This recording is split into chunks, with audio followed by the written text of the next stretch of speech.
I'm Neal Harm, Secretary General for FCI. This year, we've just recently published the global statistics for factoring, domestic and international. And what we're happy to see is that the domestic and international growth rate globally is about 2.7%. And put that into context, if you look at the global trade, manufactured trade, both domestic and international globally, we saw about a 1% increase globally. That then compared to factoring at 2.7% continues to show the growth of this industry. So that's a very good story for the factoring industry. So on its own, when you think about the 2.7% growth rate, you think maybe that's a small number. When you compare it to the primary products supported by factoring, which is trade and manufactured product, and the fact that it was a 1% growth rate last year, that shows that FCI and factoring continues to grow and outpace the market.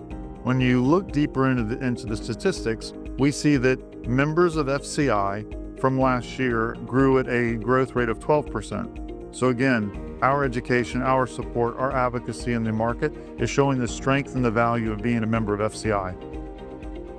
Yeah, so what we're looking forward to from a growth perspective is China and India, as well as the African continent. Multiple different reasons. In India, we're seeing the focus by the regulators, the government, and the central bank, DGFT and IFSCA, to really grow this market, put the right regulations and the laws in place to support the market. In China, we're seeing a shift, obviously, with what's happening in trade from a tariffs perspective, and we're seeing that shift from developed markets to emerging markets. Now, many people think that's something that's been happening just over the past year.